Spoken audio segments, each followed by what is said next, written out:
Hey, this is K Seeker Whole Child here, and I want to talk about 3 instances from my sleep paralysis experiences incorporating entities.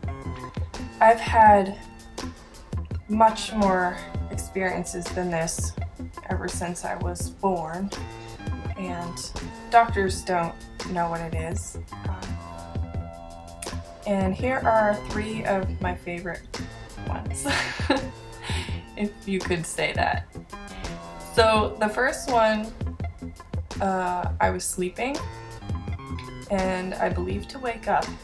I could see everything around me as clear as day.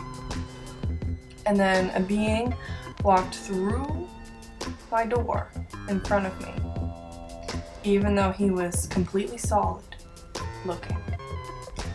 I couldn't see his face or hands because they were blocked by a hood of fabric that came down to here. But I did see dark skin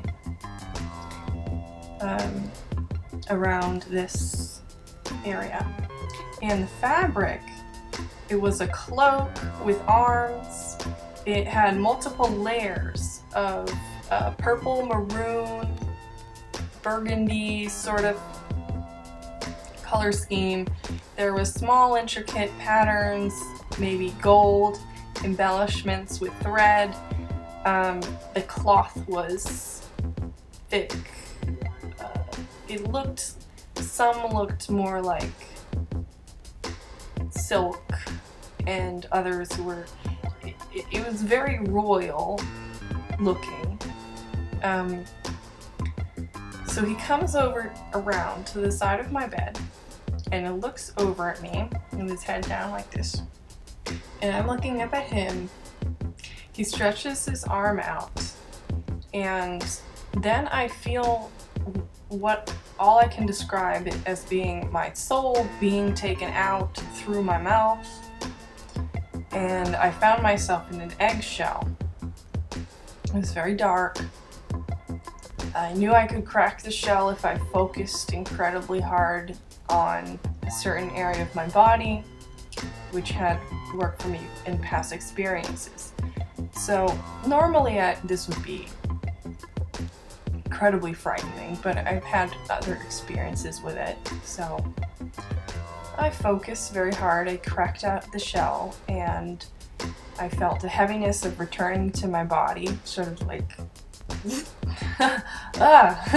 and then a sort of light feeling, and my room was the same as it was when I saw it before, except this time I wasn't stuck and paralyzed. I could speak, I could hear. The most interesting thing is how the hearing returns to you.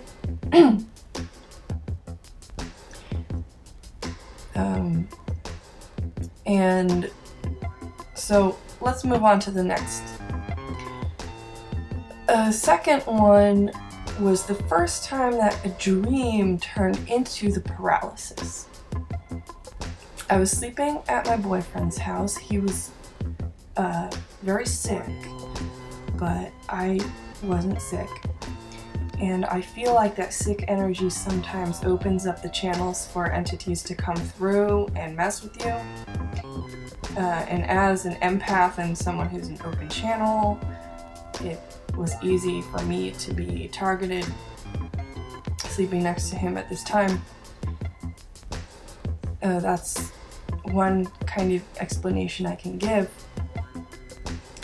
So there was this entity who had a similar feeling to the first character. He was hooded. He was sitting at a long desk it wasn't a cave, it was a house. It was a homemade house. There was a window, and there were books of alchemy, and there was some ingredients and things all across the table. I could tell he was into metaphysics, and he was writing on parchment. And he asked, without turning to me, he said, "Will you help me with a project?" And I said, "No, I don't know who you are. I don't trust you. So then he put on a disguise, even though he never turned around. He made me think that I was his boyfriend, that it was my boyfriend, the one who was sleeping next to me. So I said, he asked the same question the same way. Will you help me with the project? I said, maybe. What's the project? And he said, are you a medium? And I said, yes. And right when I said yes, it was as if I had invited the vampire into my house, because he entered my body and I woke up running across the room in this sort of animalistic way and screaming in tongues. And this all fully awake, not even in between. This was not really a case of paralysis per se. This was something in the gray zone. Well, and then what did I do when I'm running around screaming in tongues? I called on my protective beings and my higher power and said, get out. And I drew some symbols, and it kind of popped out of my mouth and was a shadow that ran across the room into the closet. But then I think it came out and it was going towards my boyfriend. So I was worried. I ran to him. I was shaking, of course. My body was just inhabited. So I was shaking him and I said, wake up, you didn't hear that? Like, why aren't you waking up? And it took him a while to wake up. And when he came to, he said, what's happening? And I said, did it get you? Did it get you? And he said, no, I don't know what you're talking about.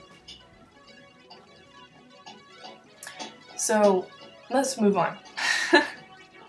If you have questions, please leave them in the comments below. So the third one did involve paralysis and a dream and a kind of attachment to me by an entity. The dream was my boyfriend was helping me unpack after a tarot reading festival. He was bringing some boxes over to the car. I was worried about leaving my stuff at the table, and I was headed back to it. And this woman who looked kind of similar to me, and she was wearing a pentagram that was upright. She had a flowing skirt, and she seemed to float right above the grass. And I could tell she was trying to look human, but something in her eye was definitely foreign. And she had her eyes locked on me, and so I was racing back, sort of, to get to the table first. And this didn't feel like a regular dream. She comes around in front of me and puts this sort of weird white probe thing out of her head and connected it to my head, and it had like sections, and I think on the end of it was like a suction or an eyeball or something, and it connected to my brain. And I woke up in my bed and it was still connected, and she was on my leg, eating my leg, like started gnawing at it, and she wrapped around me. So I was paralyzed, and this is the closest connection I could make to what is perceived as old hag syndrome, of the old woman actually sitting on her chest, suppressing her breath. So she was gnawing at me. I did banishing on her. I said, I'm so used to this. I can get you to go away. I can do that.